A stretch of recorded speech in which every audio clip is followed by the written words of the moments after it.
Congo Buzz Télévision, la chaîne de la Nouvelle République. Merci Nabil Rosu baka kolanda biso ebele na mokili mba bishika so palanga ni mbote na bino pekimia ingela mabota na bino limbola lelo ebanti wuta ville province ya Kinshasa Congo Buzz Télévision et pesi bino bongo libaku ya ko zwa bongo ba limbola ebele na matali bongo ba actualité ya mboka na biso tozongela mayedeka kina semaine weba que ndeko Remeboji aza bongo élu sans surprise lokola successeur Yandeko Vital Kamerhe Namutu et Assemblée nationale et à qui autant de voix na majorité na parlement et Sengeli Koeba était Matali Bongo Mboka Congo moi scandale moko salami kuna na ministère à budget batwebe basali ko dénoncer tribalisme pe ba nomination na bayo ba Sengelité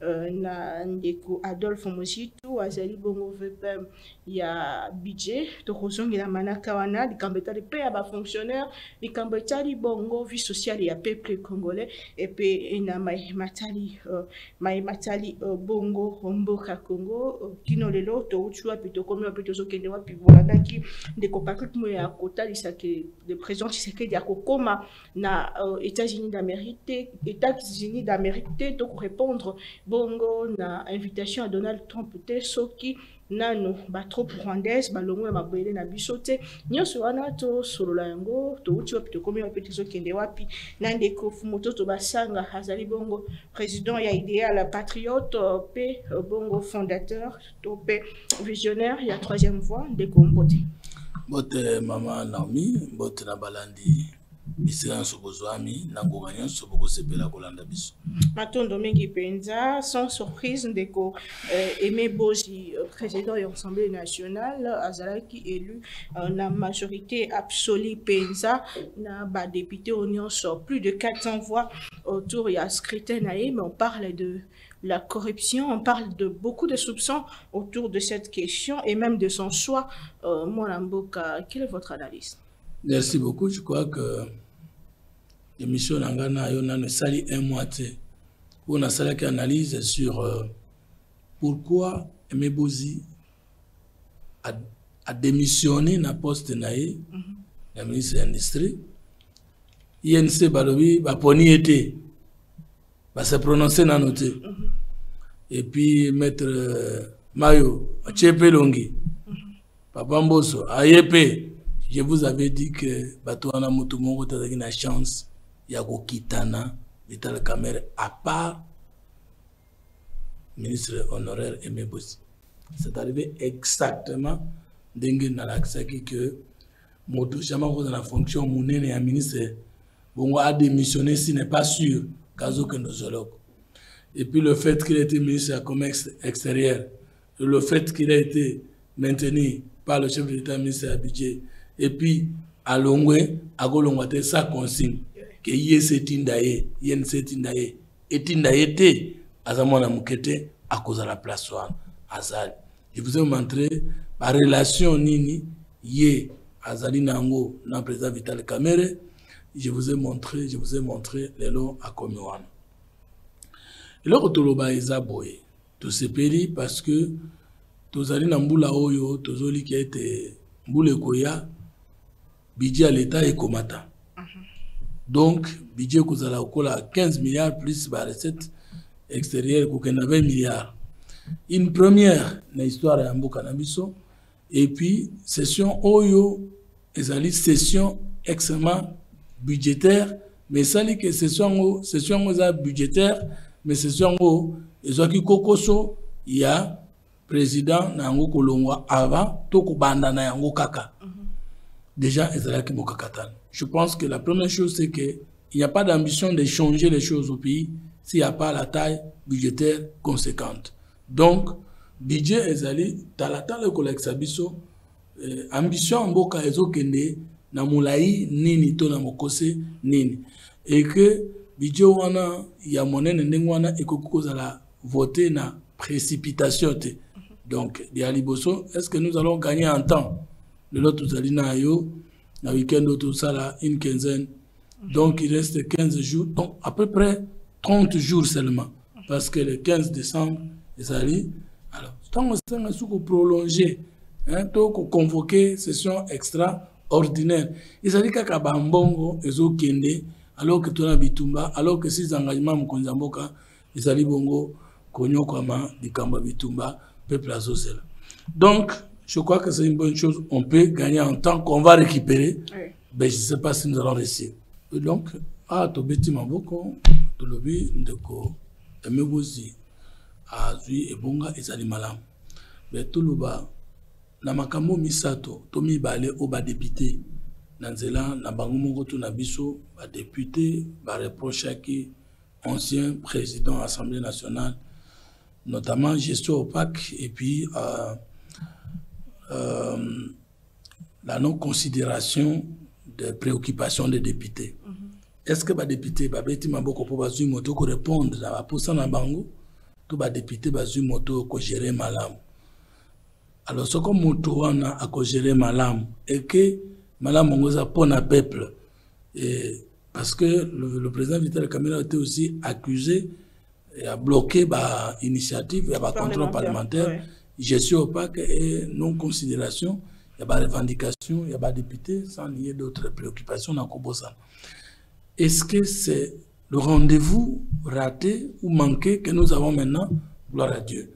Est-ce que ce n'est pas ça, à quoi beau de toujours chambarder les choses, de toujours changer les choses, ce que les 6 engagements Mokonzamboka et Kosa de Mamala Mokolekate. Bisso, Ngaïfou Mutoto et les autres, nous pensons qu'il faut finalement mettre fin à la constitution Oyo. Je crois qu'il faut mettre fin à 1000 partis politiques Nambok. Moi, je crois qu'il faut toucher le système politique tout ça. Est-ce le moment alors que tout ça va aussi sa crise dans la partie Est? Ça fait partie des outils que utiliser parce qu'il faut vraiment qu'on ait un système politique qu'on décourager à fond avec des termes clairs la prise des armes comme moyen pour faire la politique. Et que de l'autre côté, qu'on puisse aussi, dans la même constitution, serrer le régime pour que la prise des moyens d'État pour satisfaire aux problèmes de leurs propres fins. Donc, je crois que surtout deux fronts, front où la constitution s'est montré intraitable pour la montation de Minduki. Et de l'autre côté, la constitution peut se montrer intraitable pour la montation de l'État. Et qu'il y a un peu de volonté politique, compétence politique, détermination politique, maman, beaucoup de parce que moi, je me pose la question. Tous à peu près 1000 partis politiques. Et ça dit pour année. Pour biso de démocratie en koleka France. Pour biso de tolinga mingi koleka États-Unis. Pour biso de tolinga mingi koleka Belgique. Mais alors que biso mon côté ou la démocratie au sens électoral du terme, tout la démocratie au sens républicain du terme, tout le royaume, tout le empire, toute l'autorité traditionnelle dans nos biso. Donc moi je crois que je souhaite fructueux mandat dans des Emebozi, mais député, tout ça les binomingi, mukoni bosa la biso. Voilà. Très bien, Malika Mbita, les changements en constitution, ils ont fait couler beaucoup d'encre et salive, puisque tout le monde a comment est-ce que Baïki va se la proposition, ou comme quoi le président Tshisekedi et Sengela Tikana Bokondi après 2028, est-ce que vous avez pour le lot pour essayer de s'éterniser au pouvoir? Oui, tout le Bongo, tous les jours que le président Moko Pembeni a fait un mandat. C'est notre façon de faire, surtout si on a le pouvoir pour le Babongo.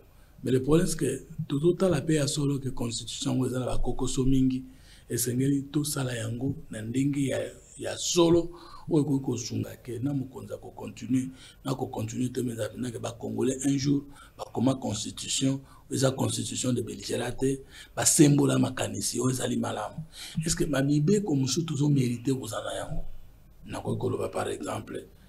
La loi sur les partis politiques il y a 2004, Bakoloba exposer les motifs nango et introduire la constitution de transition et instruire l'accord global inclusif et introduire le dialogue intercongolais. Est-ce que Bongi, après 2018, tout la constitution que les autres ont comme ça pour la République d'Israël. Est-ce que c'est vraiment de cette manière-là que nous devons conduire notre pays? Est-ce que la Constitution en Boka est cause de la disposition transitoire? Oui, les institutions de la transition sont dissoutes. Est-ce que quelque chose à la bombe? Moi, je crois que le souci, c'est de se maintenir à pouvoir des Alamoutounions. Mais le souci, c'est de bongisa makambo et ça peut nabiso tout en étant avec les deux entre nos mains. Ngai, na mon intérêt, il y a chef de l'État que l'on a pouvoir, ce qui schéma n'a pas de bongisa mokezali. Parce que moi, je suis ni dictateur ni démocrate. Je suis un foumocrate. Foumocrate, ça veut dire beaucoup de choses qui n'ont pas qui ont changé beaucoup de chaque jour. Mais ça veut dire que beaucoup de gens ont une famille, une famille politique, j'allais dire, qu'on a batonaende bate, ezalaki bokonzetikali na maboko ya moto moko, mboka ezali pona bato nyonso, moto ayebi koluka na ndenge na ye azozwa makasi, moto ayebi koluka te azozwa tobingi butana bokaka ya lolenge nini l'État za faire vivre tout le monde, et ceux qui savent bien chercher et ceux qui ne savent pas chercher, tout le monde a tout vivre na au moment où on a poto na pays développé, tout le monde vit bien, je peux même dire vit mieux, mais tout le monde n'a pas les moyens que tout le monde, les mêmes moyens que tout le monde. Donc ceux qui vont en France, ou en Belgique, pour ne prendre que l'exemple de ces pays, ceux qui sont dans un restaurant, toutes les catégories sociales vont dans un restaurant. Et puis dans un restaurant, on a mis ce qu'on a azolia na yo pozolia na yawa, donc qui ministre na étalioté, mais au moins beaucoup bon pour na batonyos. Ceux qui les l'autre réussir kozo afati na 3 ans etikali. Tout a changé constitution, le peuple a se retrouver. Je ne pense pas qu'il y aura un Congolais qui va refuser. Bon peuple, quoi, se retrouver, il faudra changer la constitution. Dans le Souki, mais ceux qui le changer la constitution, mais le peuple a n'y quoi mi kaka. Il faut savoir que le pouvoir politique est à mototé. Moutonio sur la politique a couvert la canise que le pouvoir politique est à. Sauf dans un royaume où on s'est convenu d'équilibrer les pouvoirs et que cet équilibre est accepté jusqu'à un moment par ceux qui sont propriétaires de ce pouvoir comme ressortissants, comme mais ceux qui vont voter, même ceux qui ont 40 ans, même ceux qui ont 50 ans, comme ils ont un moto, ceux qui ont ça, et qui makaka. Donc, tout ce qui est pouvoir politique, mais tout ce qui est symbole à mibé qu'on a yango, et ça la malam pour que muto so ça yango, à côté que conscience ali malam.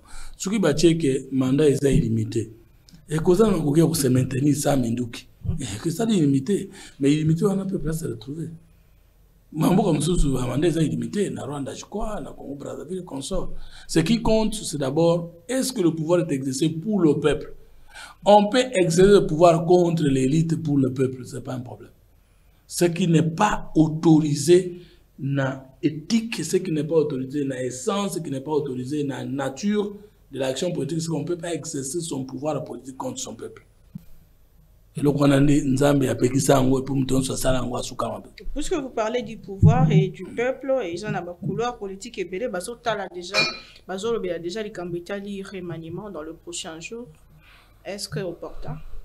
Bon, remaniement est premier ministre Atikali, mais va toucher Makambo Mosusu. Changement est premier ministre Atikali. Parce qu'avec une même premier ministre, on peut remanier le gouvernement plus de 2 fois? Je ne pense pas. Bon. Est-ce que si on remanie le gouvernement, maintenant, est-ce que Zola qui s'appelle que ça malam?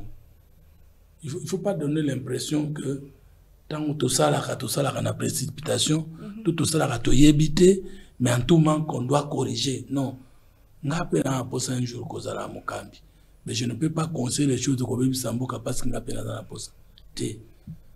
Mais alors, s'il y a des ministres qui ne fonctionnent pas bien, est-ce que ceux qui vont députés vont inviter les ministres à ici? Dans le maniement. Bazuka ministre neti ndeko emebozi a démission à Kibongo. Kasi Bazuka va nommer ministre Moussous. C'est qui est vrai que le pays est pris en otage par les alliances politiques, les partis politiques qui du reste n'existent pas en réalité, mais ce sont les individus politiques qui ont pris le Congo en otage avec le schéma des partis politiques. Parce que tout ça, c'est 1000 partis politiques. Maintenant qu'il n'y a que 3 bords idéologiques, la gauche, la droite et la troisième voie. Parce que 1000 partis, 700 partis, 800 partis, donc ça en Angoni. Je crois qu'à un moment de l'histoire, il faut tout mettre fin à la bêtise, sauver Yaka, mais sauver en Okabilate, sauver Yaka, mais sauver en Ozalom providentiel, et cause à la présidente Fachi, et cause à la yo, cause à la ça dépend. Mais Sauveur, on y va venir faire quoi? Parce qu'il faut se dire que dans un peuple où l'élite est corrompue, il n'y a que Dieu qui peut envoyer un sauveur, qu'on appelle l'homme providentiel, qui fait l'objet de mes recherches. Mais lorsque la classe moyenne, c'est-à-dire en dehors de l'élite politique, les gens sont corrompus, les leaders politiques vont changer les choses. Remaniement, pourquoi faire? Remaniement pour corriger quoi? Et pourquoi on n'a pas dû corriger ça avant la formation du gouvernement? Parce qu'il y a de ces ministres qui ont fait ça, résultat escorté, alors que le président de la République avait promis, moi, Kolandera Makambo. Il faut qu'on reproche le casting, il y a le ministre Wana, parce que nous devons dire que le gouvernement qui manque, du coup, tu es baka où est aussi le route. Ah bon? Ben oui, mais nous sommes en raisonné. Un homme politique, ou bien celui qui va devenir ministre, l'obéissant Moutaza déjà ministre de la vie naïe. Parce qu'il faut que pour Mboke Bonga, le développement triade, c'est-à-dire spirituel, physique et environnemental ou citoyen d'un leader politique est une réponse à toutes les questions de son sous-développement. Oyebi ngai modèle nanga nazo proposer une démocratie et ça ko s'apparenter ming na modèle chinois mais pas un parti socialiste non plus libéral mais un parti de la troisième voie. Oyebi na Chine l'adhésion à un parti politique est la liberté. Parti socialiste chinois, oyebi que c'est pas parce que tu es licencié, c'est pas parce que tu as l'argent que tu dois adhérer. L'adhésion est sélective. Au en Chine, tout le monde ne peut pas participer à choix du président.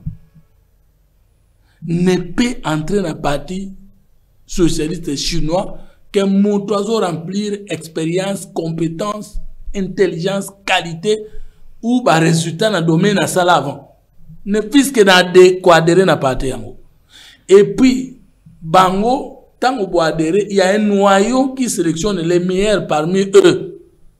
Et vous voyez aujourd'hui la Chine est devenue un modèle. Ce qui noyau wana mukonzamboka asali yango. Toi azala kanango en forcer yango. Et que ça là que ce qui va sélectionner batu et que ça là parmi les meilleurs. Katnabiso. Mais à cause s'en sortir ndenge nini? Union sacrée ezali nini? Les libéraux, les socialistes, la troisième voie, to kotanga te po biso na quantité. Union sacrée non institutionnelle. Malandangulu. Vous signez un pacte union sacrée. Tu signes un document union sommet, tu dois intégrer dans les camons côté. Oui. Qu'est-ce que ça va malandangulu? Tu comprends un peu ça? Donc quand on décide, il y a des représentants qui nous engagent, mais qui ne font jamais restitution et pas la biso. Oh. Mais oui. Nous sommes cette fois-ci représentés plus de 40 personnes. Mais qui a restitué avant la formation du gouvernement pour nous dire tout ça qui bateau pour nous continuer le gouvernement, tu as profit tout ça là qui pour nous resunga mokonzi. Biso za l'union sacrée. Mandat na biso mbaloyo, ils ont baptisé les 6 engagements ya mokonzi mboka. Na ba débat na biso ka ngo iso mingi. To bosanya. C'est quoi? Batu oyo bakei kuna nde basengeli baloba nous sommes allés vous représenter tokutana kina mokonzi tokokutana na biso bino yonso te. Mais lorsque vous êtes une cellule ou bien une branche pour représenter batu boke kuna bosisu ko sola makambo boponi batu mais bozo ya te ko restituer biso sko to kombando continuer ni ko communiquer ni parce que il y a un tir entre nos représentants et nous la base de l'union sacrée. Donc, vous allez comme à l'Andangoulou, non? Il y a un sentiment de défendre, mais vous pensez que ça peut prendre combien de temps? Lorsque les choses sont mal faites et qu'on s'obstine à continuer à le faire de cette mauvaise manière-là, tout qui te change le gouvernement, ils vont amener au président les mêmes listes. Et lesquelles listes, généralement, ils ont la gabaninga bandeko. Oyo ba signer que bango, famille, wana, batu, wana, bakombo, wana, fait la kakawana. Et alors, donc moi je crois qu'au lieu de dire tout changer le gouvernement, tout rectifier, tout ça, toute la décision, il y a quoi barake moto quoi comme ministre. Exact. Et là il faut tout corriger en gros avec botam. Bon so ezaki choix ya chef yemo. Le chef d'Afrique va critiquer dans la place publique.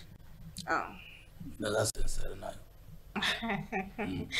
Tout le bali kambetali potozo le bela bongo gouvernement souminois 2 di kambetali scandale ngambo ya ministère à budget ba zotaleta biso ba nomination ya bato belo esengela kité bato mususu ba ba poste ba sengela kité mingi tribalisme autour ya ndeko Adolphe Mositu. Vous avez quand même suivi ba nomination autour il y a un ministère et un budget. Quelle est votre lecture? Bon, moi, je suis dévier sens na yango. Namboka oyo nation, namboka oyo république, namboka ba révolution de mentalité salémité. On ne peut pas éviter le tribalisme. Non répondre par rapport à budget, non répondre par rapport à Mathieu Inangana Moana. Comment vous allez m'empêcher, moi, que l'État laisse Tina carte nanga to komaka ba document nanga yeba na tribu nanga Tina ba demande emploi musu ba tout nanga etini. Comment vous allez éviter le tribalisme pour autant que vous ne voulez pas tuer les tribus? Le tribalisme, ils allaient amour exagéré de sa tribu. Donc, yo oza muluba, on dit mabatinda yo oina kiluba. Yoza mukongo, on dit mabatinda yo oina kikongo. J'ai une tribu, bakela. Et vous me dites, je peux pas être tribaliste. Ça dit, je peux pas aimer les gens de chez moi. Mais alors que vous n'avez pas encore créé une nation. Vous n'avez pas encore créé la révolution spirituel, intellectuel et structural. Et mais oui, maintenant, j'arrive. C'est pas seulement le sien, mais la constitution en Boka Nabiso, préambule la constitution en Boka Nabiso, et le but que constitution tout cela qui peut combattre le tribalisme, et combattre le régionalisme, et combattre le clanisme, et combattre l'injustice. Naba cororel na yeso. Mais ce qui bitumba ne si la tête, c'est-à-dire te koki kolobate que tribalisme est. Mais qui peut me dire que Bitumba n'est pas là? Ce qui est là, ok. Mais ce qui est silité. Sur base de quoi? Quiconque la langue nationale, linga la langue nationale, chiruba la langue nationale, soit la langue nationale. Sur base de quoi? Sur quel est le critère où les 4 langues et répondre pour la langue nationale? Je vais vous prendre une langue. Est-ce que vous avez dit que vous Congo et tu n'avez pas de zani? Ils ont mongo.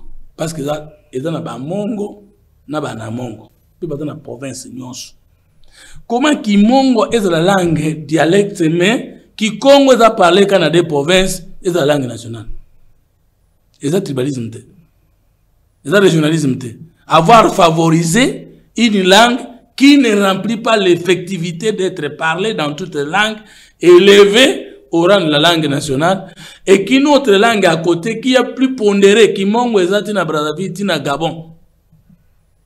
Et le Babate. Mais les Congo aussi ezatina Brazzaville, tina Angola. Mais prenons au Congo ici les Anamongo et les Bakongo qui sont plus nombreux. Ceux qui parlent, la province presque à Congo, c'est le Bakimongo. S'il n'y a pas les Kimongo direct, il y a les Anamongo. Or, lorsqu'il y a une conscience ethnique, des langues qui se reconnaissent dans leur proto-langue et compromet. D'abord, les Bakongos sont dérivés des Mongo. L'ancêtre de Bakongo, les rois Nimi. Mais Nimi, ça va Nima. Et les Bakongos sont venus. Est-ce qu'ils sont nés dans l'embouchure? Est-ce qu'il y a un peuple qui parle le Swahili comme sa langue? Dans Zambie, peuple le Swahili comme langue Swahili. Mais na Congo, est-ce que vous pouvez me donner la province nini batumoko munoko na mboka na bango za Swahili? Nathan je suis swahiliphone, c'est faux, c'est une aberration. il faut na zala raté parce que mutunyo na est ou alobaka mnoko alobaka soyile zana mnoko mboka na ye j'ai même maman coupé mais so okati yango boye ba na otika na sala boko mais ça na fait du débat. Alors comment soyile ko maman coupé nga langue nationale alors que Kimongo et bien parce que ah tous ali tribu mi balé qui me tini melé qui me nene ça les baluba les bamongo bakongo bazapi na bandu na ki Congo muke. Vous allez comprendre que dans le passé c'était les Bangals ont émergé ba tiré na garde ba voilà rei na français après ba tant on a dominé, Congo parce que les Kassavou, l'équipe Avita était là. Donc, est-ce que tu vends de la mboko pour te traiter? N'a pas tout nos questions. La couleur est mise à toi et dans drapeau na biso na nadia. Et ça qu'on évoquait kolo ya nani.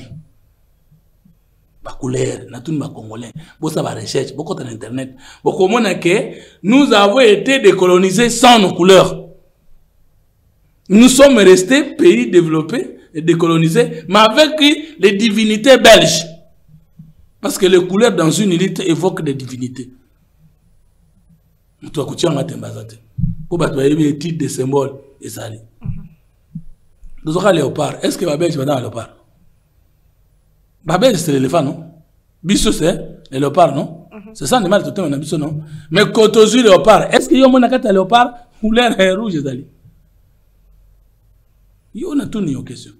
Mais ce sont des symboles les autres qui sont la réalité. La réalité, mais ceux qui bossent mbutu na kate si matin. Tala, ba belge, ta matikali na ba langue na bango. Français, allemand, comment on dit. Mais au moins le gouvernement na ngolanda mwana ngo. Comment beaucoup le bolingi tribalisme était? Mais Bolobi, la composition du gouvernement doit tenir compte de la représentativité provinciale. Mais la même conscience qui combat le régionalisme. Mais Bolobi, le gouvernement doit tenir compte de la représentativité provinciale. Vous renforcez ou pas le tribalisme? Justement, le régionalisme. Pour créer l'équilibre. Ah, n'avez pas comprendre. Tolingi régionalisme était. Nous ne voulons plus identifier les Congolais par rapport à leur province. Tolingi était identifié par rapport à leur tribu. Maintenant, mais vous dites alors, ce que vous savez le gouvernement, tenez compte de la représentativité des provinces. Maintenant, province, est-ce que vous combattez le régionalisme ou vous le renforcez? Donc, soyez sincères avec le pays. Nous, comme élite, toute tendance confondue, pouvoir, opposition, est-ce que tout ça vraiment, que ça la tout pour tout ça l'hégémonie nationale? Bon, voilà le problème. Maintenant, tant qu'on dit qu'il y a un tribu, mais aussi que le tribalisme, on ne peut pas combattre le tribalisme si on ne peut pas d'abord combattre la tribu. Or, la nation est l'élément qu'on a inventé en sciences politiques pour remplacer la tribu là où il y a beaucoup de tribus. Donc, on ne peut tuer l'input qu'avec l'output. Or, l'output n'a pas encore bien fonctionné au Congo. Élément liboso. Élément mibale. Notre lutte, comme la partie politique nabiso, n'a ne suit bon somme na yango te. La lutte politique congolaise est individuelle, individualisée, familiale, paroissiale. Quand nous luttons avant d'arriver au pouvoir, ngana beleli na chaîne na ya tala. Soko tala mission na sala na yo, na cause pour ne pas exagérer, na moyenne il y a 35 000 vues. 35 000 vues, est-ce que na cause sous mutuna posa ka ba no menga po na lité? 35 000 vues. Est-ce que na posa sous ka na kota na gouvernement pour partir na ngaza l'implanter? Si chacun de ceux qui écrivent les salles de la République, au moins pas commentaire. Parce que on va d'autres là, tu évites qu'on évalue, mais on va commenter. Ce qui est émission, on est des cas qui ont 30 000 vues. Je pense que 97%, donc, on a bien exagéré, 70% c'est pour Fumutoto. Tout na bango, au même moment là, Botinda Kimbongo, combien na lutte à Fumutoto, on a pour qu'il y ait comme encore plus fort. Pour que l'élection qu'on a en 2018, parti na yena bato andimeri idéologie na ye, to comme belé, ce cas sage, to comme on a sage belé, parce qu'un homme politique qui ne se multiplie pas, c'est meurt. Il a dit quoi? Il a dit à l'homme, soyez féconds, multipliez-vous. Mais ngai, pour naï awa, j'affecte un budget, il y a un épice que déplacement na ngai. Carburant na ngai, oye besinga na vanda, kesa musika na awa. Pour na ya wana saki ba recherche. Bino bo seperi bo contribuer na parti te. Bana nangai. Mwasi nangai. Bakilo nangai. Bandeko nanga. Ba croire na lutte wana. Ba dépenser ndenge moni mona nanga mwasi ya kananga tous les jours. Ko soki na zui pouvoir za déplace. Na chana. Moi nanga na mutu mususu. Monsieur za la place mo. Donc nous pour la mutu za compétent. Na chama nanga liboso. Pour la nini, non seulement Kazamo Nangai, mais elle a cru à ma lutte. Non seulement Kazamo Nangai, elle a investi. Donc, Tonio Sowanam de Komusi, tu as nommé. Non, on a comme un débat où Salema partout. Si, je ne dis pas que ce que je dis là c'est bon. Nous avons déploré la société de commun. Les gens n'aiment pas la lutte politique, mais aiment plus les postes politiques.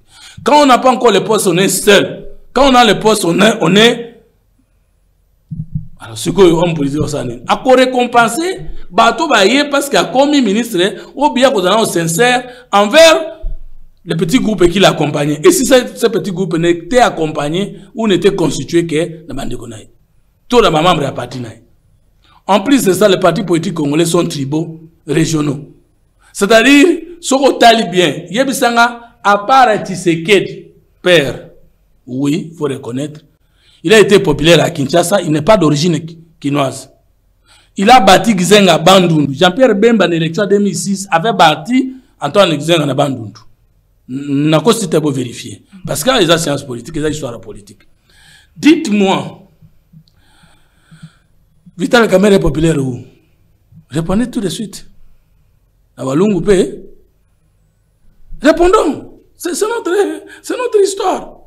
Répondez-moi. Gizanga a été très populaire où? Bandundu.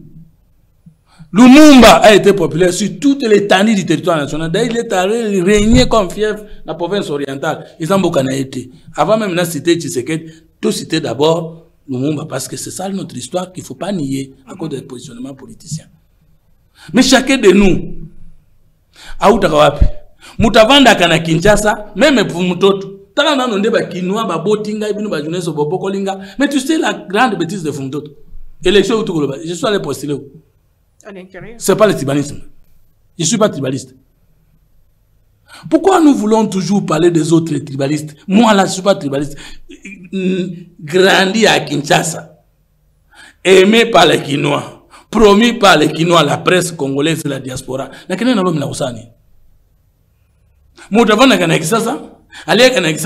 Mais l'élection commis à Kenamboko, parfois quel est le rêve? Non. Alors qu'il y a des Congolais qui sont allés en Belgique, en France, est-ce que vous avez donc, niveau na biso, na politique, na bombanda, na kanda. Alors, autant de reprocher la baninga, est-ce que nous-mêmes ne sommes pas le premier exemplaire? Ou bien modèle à Magamouana? C'est la situation générale que nous devons combattre. Au-delà de ça, tant qu'on avance, qu'on a budget, Adolphe Muzitu a tcheka bande konaye. Mais il faut ça en sous-bassement. Il faut ça en sous-bassement. C'est pas qu'on colle bateau intention parce que vous n'aimez pas celui-là ou bien au moins que à 8 places au linga ozoa ou you bambie makambo. Mais je vais te poser la question. Ce qui n'a tché moi c'est na bana nangai et bongi. Mais na sangisa bata province mususu et bongi li peut prêter bo ponani. Ce qui est drôle ici ce n'est pas le fait d'avoir pris ses frères. Le problème c'est que est-ce que bata maele bata kana tribu na yo? Est-ce que ça la famille na yo? Le problème c'est que depuis tozo bande ko na biso bana na biso province biso tia mboka ezwa nini.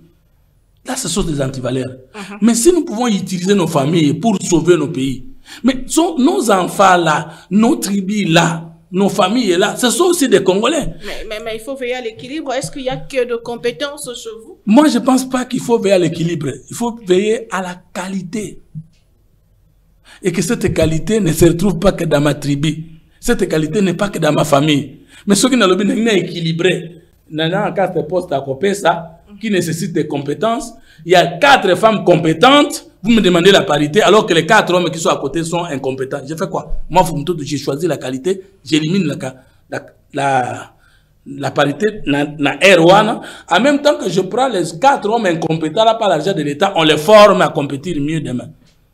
problème na biso ayi tolingi ko remplir mingi ba effectif. Ah, il faut l'équilibre géographique. Mais il y a quoi ça appelle équilibre géographique dans le tribalisme, vous voyez peut-être. Qu'est-ce qui se passe? Écoute, je vais vous donner. Dans ça là, dans la présidence du gouvernement. Mais dans ça va casser ça le savoir bango. Parce que ndeko nanga bota na kana manyema na zui mwana ye. Ndeko nanga bota na bandundu na zui mwana ye. Na kopimisa na miso boye, bokanisa eza nango représentativité provinciale mais zokanenda à la fin ba ami ba connaissance ba nini.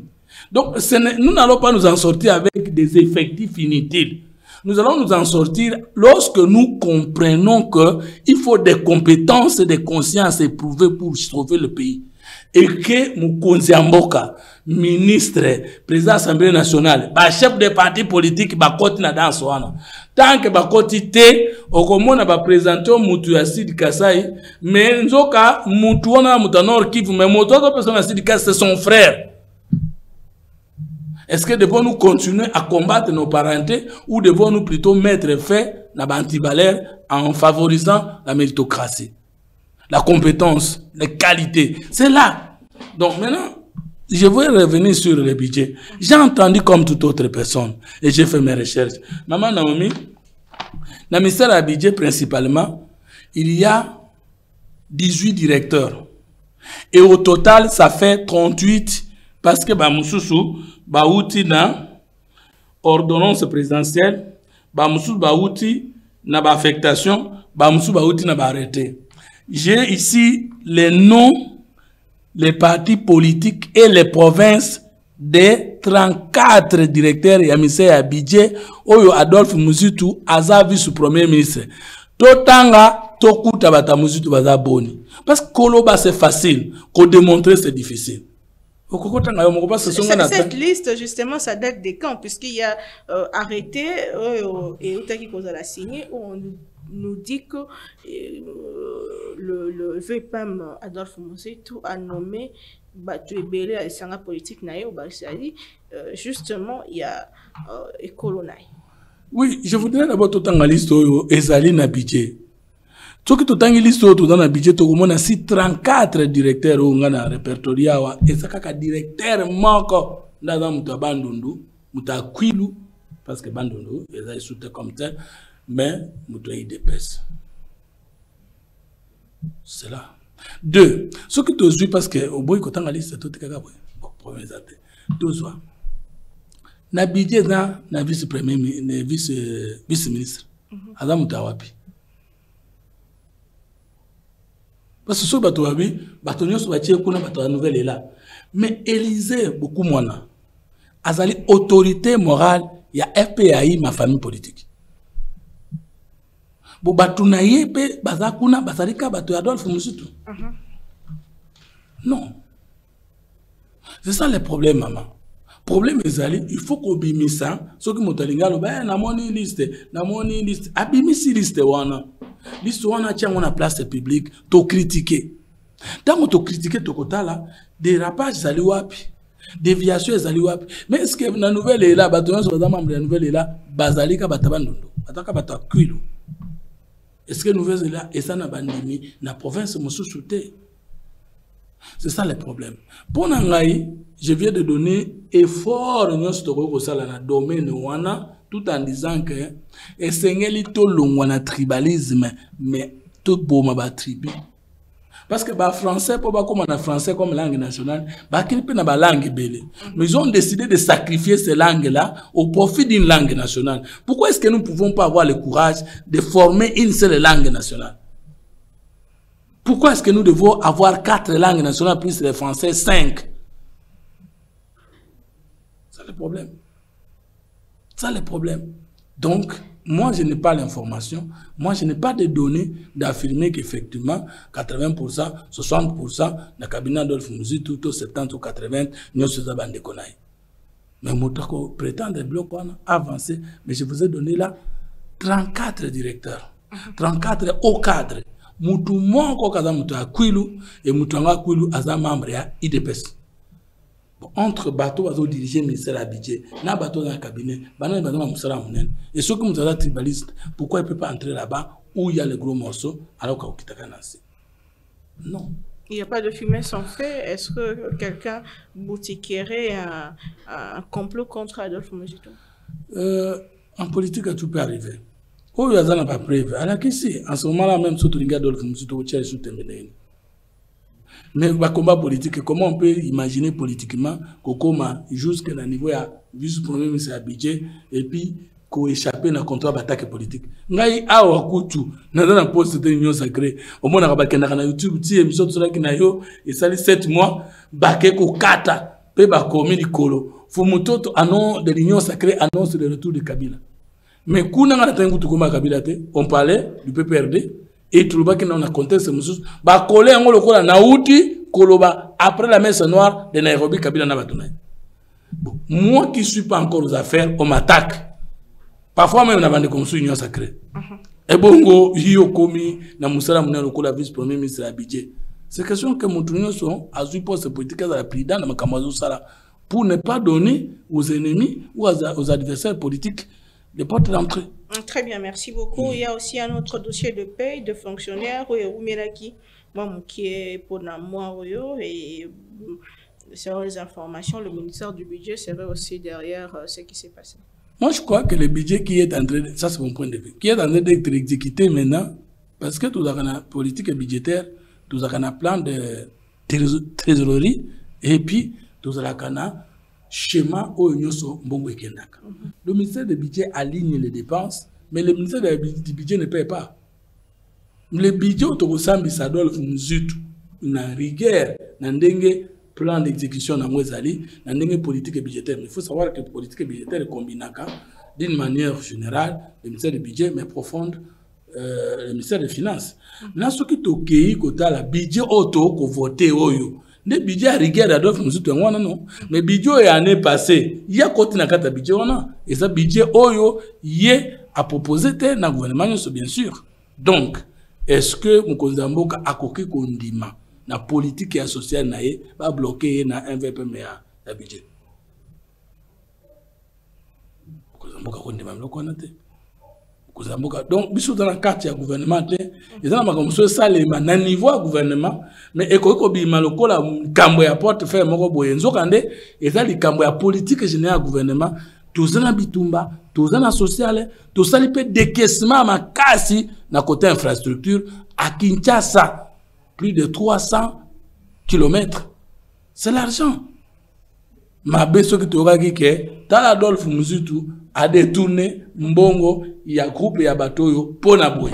Mais, état ce que j'ai mis na Kokoso, et ça la kandengo wana, mais Kokoso nyonso, et l'inkolo babete. Très bien. Merci beaucoup, Mme Mboka. Toujours sujet sur Maïmatali Est Mboka. La biso sortie médiatique, il y a des Patrick Mouyaya. Mais avant tout, parlons de ces procès. Roger Lumbala na Paris, Bisikawapi Azali jugé pour un crime de guerre, crime contre l'humanité. Vous avez quand même suivi ça, c'est quoi la chronique cette semaine de retour à l'histoire. Namema Salima depuis 2002-2003. Ça vous dit quoi? Bon, moi je suis dans la joie.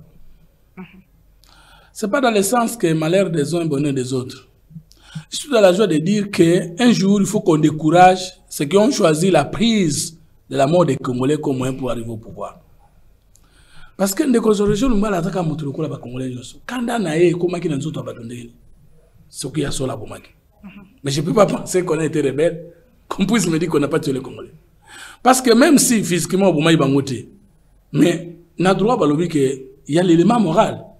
Et l'élément moral d'une infraction, c'est l'intention. Tant qu'on lobby que nous avons d'accord, on a fait sécurité. Tant qu'on lobby que nous avons les unions sacrées, on a mengaïté. Tant qu'on lobby que nous avons pouvoir, nous avons le pouvoir. Et que tu oses prendre les armes d'un coin pour atteindre un autre coin, là où il y a un régime que tu veux renverser par la force. Et que ce soit une justice française et qu'as-tu fait de la mort de la vie de tes frères? Réponse on a Boma Kibango.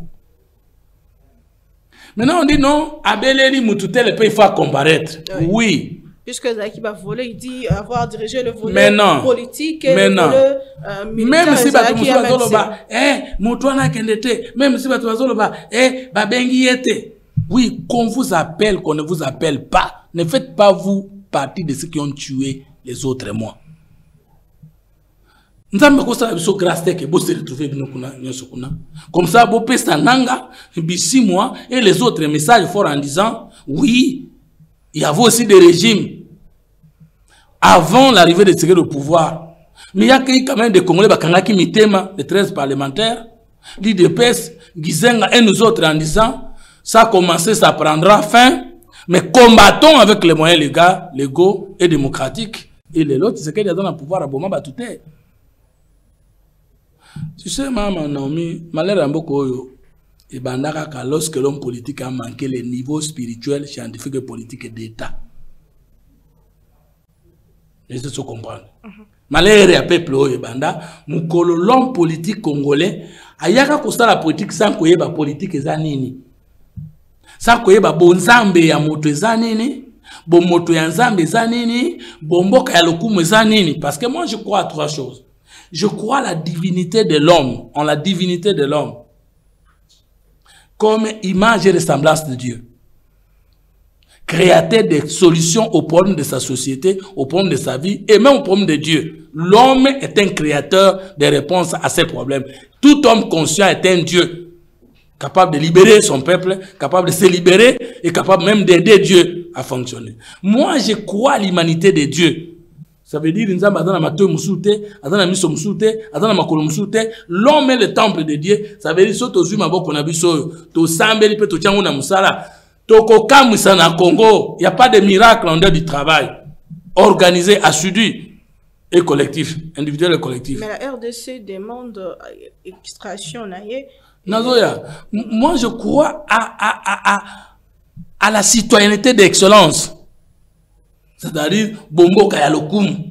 Et Outi na Bonzambe, na Bomoto na Biso et Sangani. Maintenant, que la RDC demande l'extradition. Est-ce que justice na Biso se koki na makoki ya kosambi sa babomi ya Congo? Oui, mais puisque Corneille et Nanga et les autres sont condamnés ici.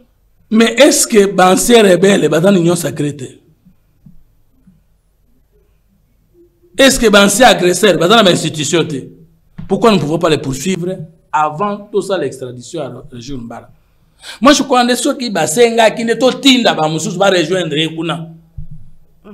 Parce qu'il faut qu'on décourage une fois pour tous toutes bato oyo bazwa kamanduki pona kokwesa bokonzi et que mutu moko te katina biso akolinga azwa pouvoir par des voies démocratiques pe baya kolongola ye na minduki mutu moko te katina biso. Même ceux qui touchent les armes là, s'ils sont au pouvoir, ils ne vont pas accepter que les autres prennent les armes pour les renverser.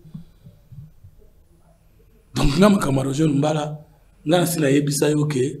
je ne croirai jamais, moi, à la bonne foi de celui qui a tué le Congolais. Et je ne jamais excellence dans mon thème. Je jamais excellence pour pour l'union sacrée. Il faut tout ça.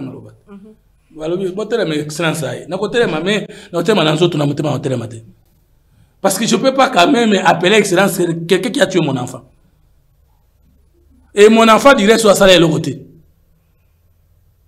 Parce que Congolais ça tata nanga, Congolais ça maman nangai, Congolais ça mosi nangai, Congolais ça mona nangai, Congolais ça ndeko nanga. Moi j'ai 5 valeurs de considération. Ceux qui n'a moni Congolais na misu nangai, je ne sais pas quel est moment na ko na mutu kanangai tout à Congolais, même à langwe masanga, le banga na tout na likolo na.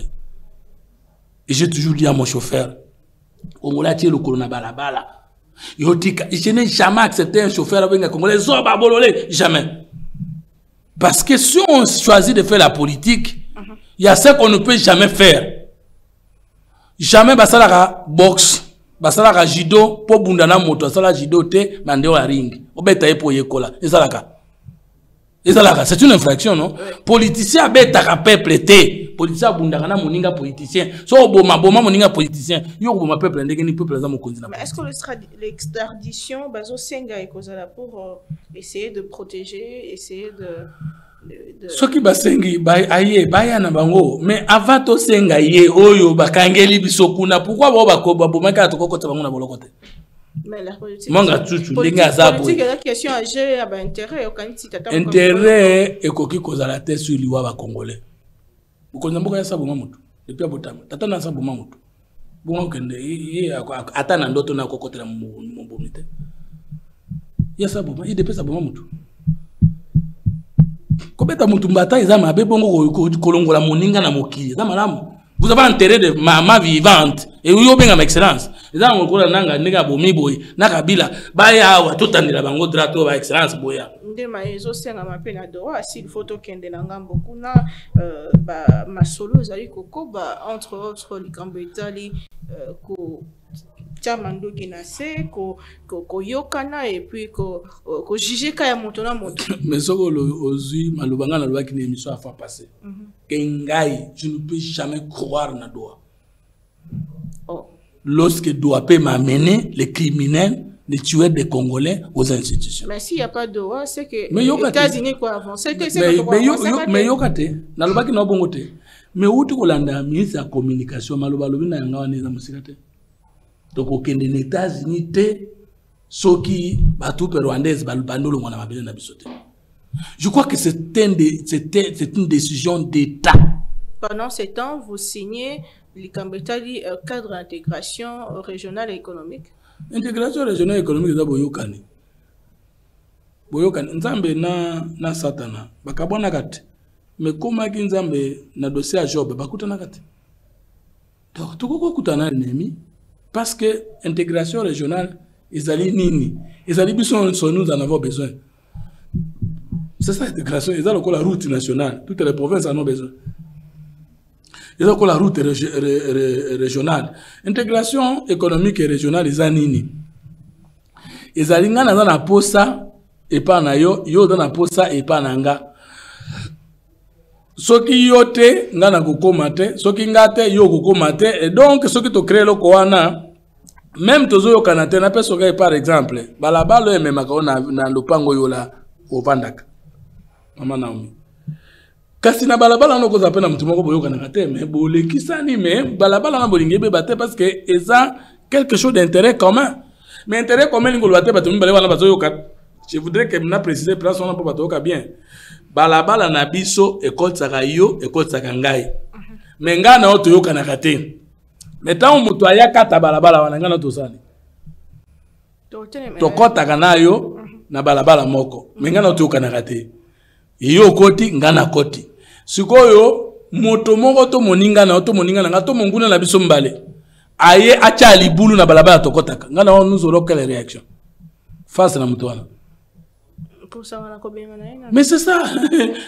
Intégration économique lingo lo bateke Rwanda na Congo fo bayo kanate. Rwanda za intérêt, Congo za na intérêt basangani po na likambo wana, mais barando na bango ikoza ezo continuer. Mais le gouvernement congolais. Comment le soko outi na France? Et dans la balabala moko me maona TGV. Pas et comme si on a gardé nord, pas et les qui na Hollande, pas et qui na Allemagne. Mais elle est obligée que l'Allemagne soit na français ba yokana. Ba ko za pe ba na bisi na ba so na mais ba protéger ba intérêt commun na balabala les reliés ba ngonyoso. C'est ça l'intérêt intégration économique. Nous avons un rapport na boyoka na totel biso ba rwandais. To ko boyoka na intégration économique sans toka na mitema. Ngana utu roba na ke no nyo sacré na komona mugumi alobi na kupesa embote na miso abata excellence bonjour na mutema na ngabi na ndoki. Soki yo finga na miso abatu. Na bo finga ona finga na mutema. Ata yo kite to sali kama msala moko. Kese nani? Po yo finginga na miso abatu. Ngana finga na mutema nanga. To finga ni kaka. Yondo za nerere po yo kite. Et le rôle yo kite qui est plus malheureux. Po yo kite ebite ngana sala olobi. Mais yo le rôle lobi nanga zela to komona. Opesi nga chance ya kokeba. Mais ngana lobi yo po komona mais na lobi na kata motema. To kana ni kaka. Donc finalement nous avançons pas. On va pas avancer si le Congo ne devient pas une force et une hégémonie militaire. Mboka oyo zana mkita lokola mboko ya yo. Il faut administration ya makasi, armée ya makasi, police ya makasi, service sécuritaire ya makasi. Il faut olelisa Rwanda wana. Il faut qu'on bête à neuf au pays limitrophe, nous allons nous maintenir par la puissance militaire, la puissance diplomatique, la puissance populaire, la conscience populaire. Tant que nous ne ferons pas ça, Maman Naomi, Tokomata Tokokita, et Kobando Sarakaba, c'est l'effet prolongé.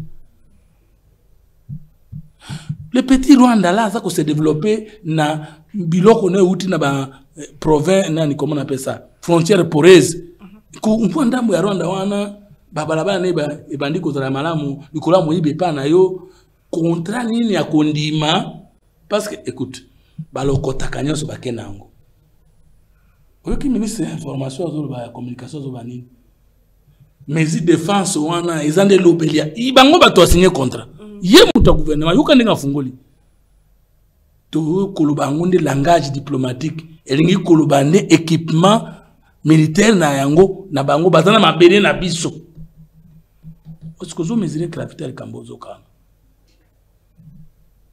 ko place mabele wana colté za polele wana baosa na moni ba lokota mobimba bakenango parce que même ce qu'on dit mais aussi na contrat na bango que opesa bango 80% yo zwa ka 20% ça ka ibelete ba mona ka ibelete parce que ba lokota ka gratuitement quantité balingi nangonga balingi basa na ngonde balingi tout contrat koya po epesa biso ata 10% et pas na bango eza manque à gagner. Prenons la mesure de la menace et nous avons le moyen de le faire. Budget à 20 milliards, tous à 10 milliards, ton tia l'homme qu'il faut à la place qu'il faut, to bundana bango, va changer constitution à la wana parce que Kagame a fondé ici déjà 5 présidents. Namboko yo. Abengana Mobutu 4 hein. Abundisa Muse, Abundisa Kabila, atako bango bale bataki mutu moko, Abundisi Fachi. Toti kakayeka Kagame azala kawana to changer ka ba président. Mais le ko ya tozui président azota na ye liso likola na liso. Toti ka président wana na bokonzi ya umela, président wana tia administration ya malunga, président na atia profondeur il y a diplomatie, président Nacha Minduki ya solo, bonne gouvernance à la peuple Congo se solidariser, toku fana Rwanda. Mais toku fana Rwanda yemo côté, na bato atinda kai. Oui. C'est ça le problème. Parce que le président Kouroumela, on est sur base de quoi? Président, qu'on change la constitution, qu'on l'ex peuple que tala tola bitumba, tant que tolongoli menace yote, et donc mboka na biso ezana no ya biso te. Est-ce que vous avez une manière ya ko matisa sur moto crise ezako ko s'arrêter puisque Kambozo crise ezali ko kabund alobi ango alobi le président Tshisekedi azako yemo ko azako battre la bongo et tumba oyo puisque azana pour ça s'éterniser na pouvoir. Non ndeko kabund faut ko yokelema il n'a pas le niveau conséquent pour comprendre makambazo pas. Ce que tu l'as dit que Bitumbezo me la pone à ma béa, tu sais qu'elle est bon, Bitumbeza est 30 ans, tu sais qu'elle a 30 ans à pouvoir. Est-ce que ça se comprend? Bah, minéraux, on a donc un régime à ce qu'elle m'a tchèque Yangoguna. Guerre en 1994, au bas intérêt, on va côté au Congo. Au bas États-Unis, en France, bah, 5 ans qui va côté Bango. Bah, côté la Mindu Kinyo, tu sais qu'elle a pouvoir. La situation du Congo est plus que la stabilité d'un régime. Ezali guerre même bako qu'on a besoin de subir ceux qui te sali kebate. Mais biso moko et moko to kitisa mindu qui on dirait et silité. Quand on dit c'est les faits nambanda ngolo balibala na ina mbana kufi. Ba yona mbanda bozo punda balobi utikana no kupunda. Est-ce que longwe mbanda? Quand on dit échange de prisonniers. To comme lokona mboka mbale. To bunda kaka ponanga to bunda kaka ponanga to bunda kaka pe to bunda alors au sérieux encore de plus en plus to longola makambo ba mandat to longola jusqu'à la libération. Est-ce que l'Ukraine va conseiller le président na longwa siko Zelensky ba sanga longwa ba oui c'est si ça bitumba si matota ba élection. Donc moi je crois Maman Naomi di Kambozali, mais je vais aussi me poser des questions. Na oki ministre lobi que mokonzi akoke na États-Unis te soki batro rwandaise balongo na mbele na bisote. Mais batro rwandaise bokende ko signer ngo ba accord lobaki ke po bango balongola ba mesure de défense il faut bino bolongola FDLR. Bondima ke likambo wana. Ce qui mesure de défense diplomatique, mais la présence n'a pas na biso. Baza pas na biso na mboka nini, pe lolenge nini, pe banda mukolo nini. Et puis FDLR obino bonzima ki ezali ya lolenge nini. Pe ko kende ndenge parce que donc 17 moko ekei. Est-ce que ronda kondima ko kende etikalaki? Suko soki tobi ke to kende États-Unis te. Mais États-Unis nde to yokanaki na Rwanda to kendo luka kimia pour que front diplomatique écoute na front populaire plus front militaire pour to sukuma bango. Mais soki tobi ke to ko kende te. Et que tout ça dit na makoki ya kolongo la bango esika ba occupé te. To lingini ba avancer pour ba kende wapi. Ba bosana kinini. C'est ça le problème. Ce que tu veux au Kenya, c'est que tu as une bengi biso. Mais tu veux au Kenya, c'est pas l'ongouete. Alors que tu as utilisé les États-Unis, nous avons moyen pour nous reluka libération et amboka na biso. Tu as les États-Unis, tu as un kokoso. Les États-Unis, quelle sera sa réaction sur le boyo Kenya? En attendant, bango balongwa. Ngai, nous sommes membres du gouvernement. Ngai, nous avons donné des états. Nous avons fait une analyse politologique. Nous avons koloba. Nyonso gouvernement ko sala nyonso gouvernement ko senga pour que yango ekoka kopesa biso makoki ya kolongwa na bombo oyo ngana za d'accord.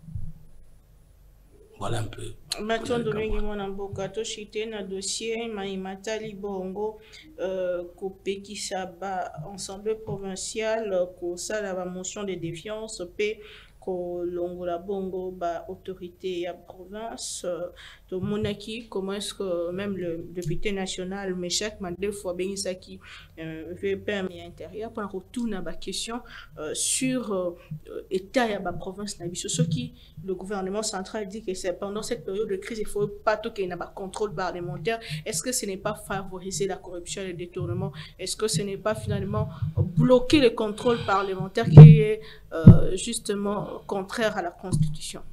Deux hommes à la centralisation du pouvoir. Ce sera la solution. Décentralisation est un luxe. Et pour les gouverneurs et pour les députés. Tout centraliser pouvoir. Tout à l'homme qu'il faut, à la place qu'il fait défaut.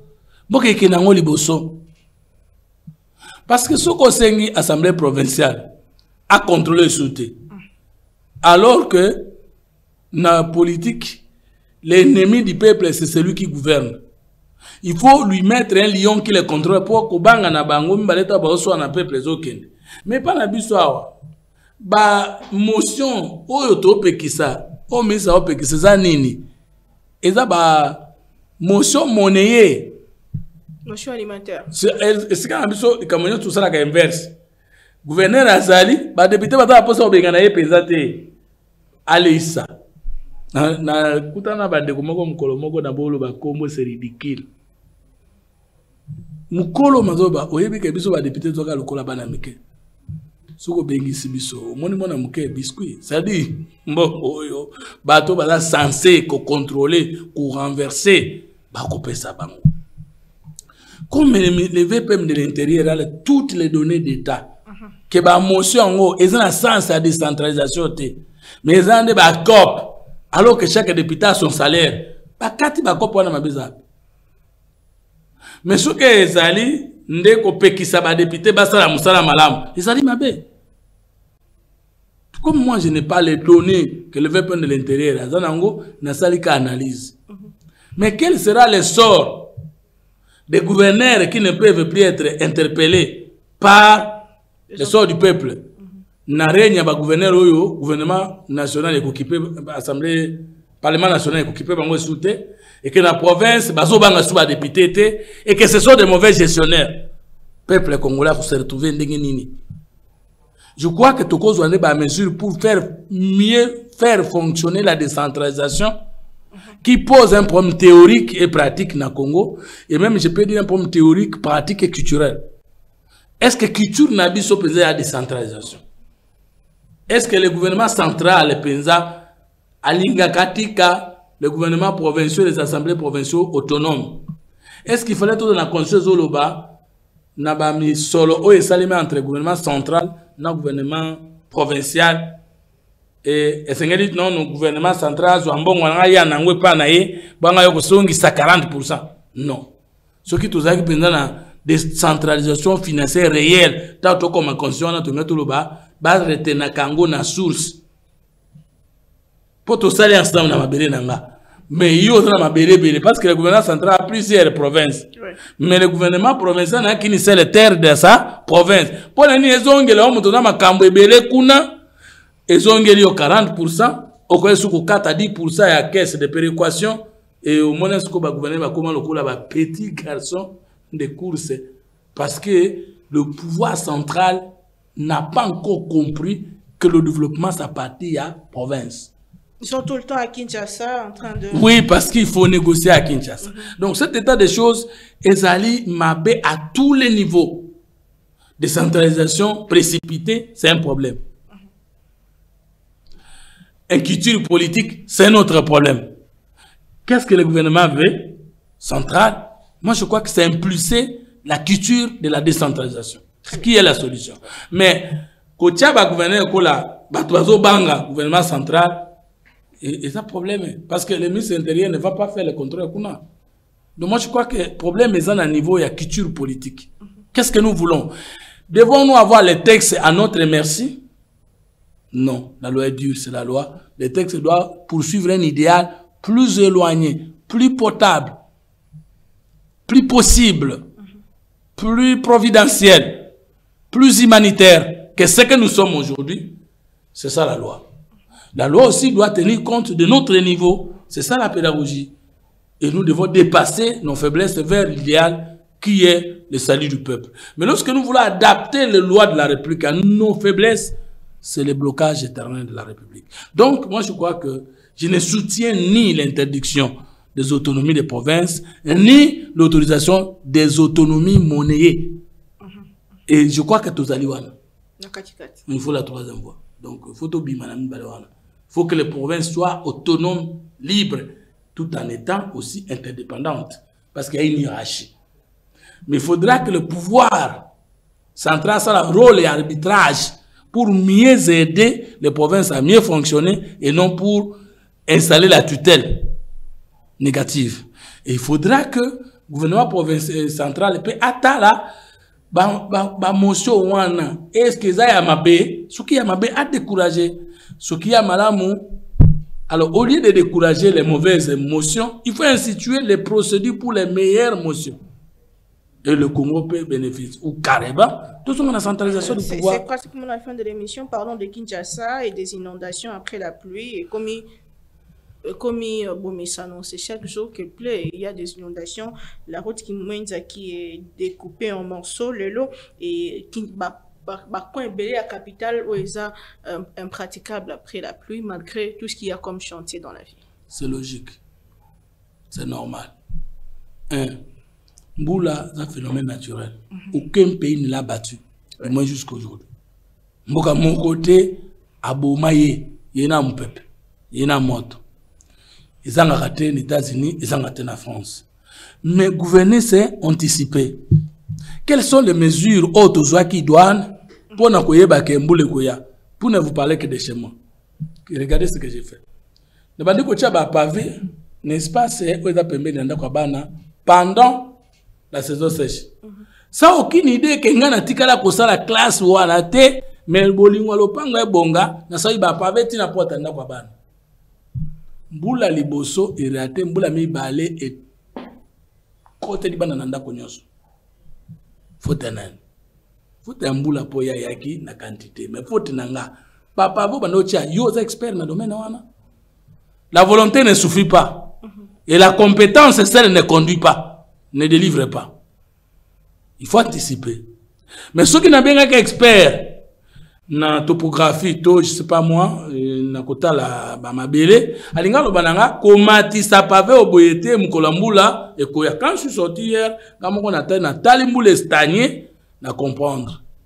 Ba matela na tout ça pour récupérer ça difficile. Au candidat m'a étonné qu'on a un problème. Construction anarchique, plus exode rural, plus les constructions normales, auto ça la sikoy. Ville ko tonda koleka. Et là, on a bien la construction normale. Mon expérience, dans les bombas chambardés, c'est pour notre intérêt. Mais quand il peut pas niveau, monsieur. Mbula Sokoyo, Azan et Sika Lekaka. Soit de Bopekisa et Malekaka Likolo ya chaussée, soit à Katane Mabela Lekaka, soit de Dabatine le Moko. Mais allez, la politique à Gobou, comment je suis d'accord. Maman Naomi na comme mon quartier soit qui ça tokuta ka bala direction mon mutabara na lopango na. Mais babosa ni keta batika ba direction wana batike la kapenze la mu pepe batike la kapé nzela sécurité ceux qui balinga poursuivre balfeter il faut que nzela ko landela bango ezala batika kapé nzela amai. Bongo Kinshasa, est-ce que ça vaut encore la peine d'être appelé une ville? Moi je crois qu'aujourd'hui si nous voulons vraiment être sérieux, il faut délocaliser la ville de Kinshasa. Tous ça déjà dans le Sélé, ils ont mounene, tous ça déjà dans Malukuza 80 km. Songeons, il est temps, le coup dans Abuja, dans Kanun, ailleurs, dans Nigeria, ça, tout ça la ville est à Sika. Ville oyo, ko tout batu besi mate. Ti toya ko inata bato fachi. Alors que l'élection, ce qui changement constitutionnel en 2028. Peuple a comprendre que c'est pour son bonheur. Et pourquoi 4 mois? Au moins, saison, saison 16 jours, tu as 2-3 mois. Et comment que les 5 mois? Pour les 4 qui ont 5 mois, je crois. De l'autre, là, dans mois, novembre, milliers, mboule bete ka mbale pamba. Ça signifie que, bah, chantier ou un an, et l'autre, tu regretter l'enterre.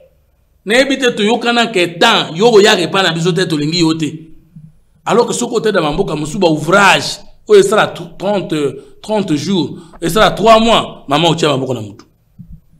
Alors que le chef a donné l'impulsion, alors que le ministre des Finances est en train de décaisser, qu'est-ce qui se passe dans le retard? Deuxième élément, oui, est-ce que nous n'avons pas mal commencé? Nachema Balobaka qui trop embrasse mal les trains. Oui. Est-ce qu'il va offrir les chantiers chambardés partout, comme ça se fait aujourd'hui? Si oui, mais pourquoi ne pas précipiter pour que s'il avant? Je crois que tu auras toujours tu bois que ça tu sali mais tu sali mabe. Connais ton bimela. Tu auras des choses. Refuser de faire ou vouloir mal faire. Très bien. Merci beaucoup mon Lambo Kande Kofumoto, c'est la fin de l'émission. Merci Nandemon Dimi pour la lutte dans la biso et merci Nabino Bolandi biso à travers le monde. Donc très prochainement on a invité mon sommet. Na plaisir mon quoi pour servir bino Kimia Hengela Mabotana bino et bon week-end. Congo Buzz Télévision, la chaîne de la Nouvelle République.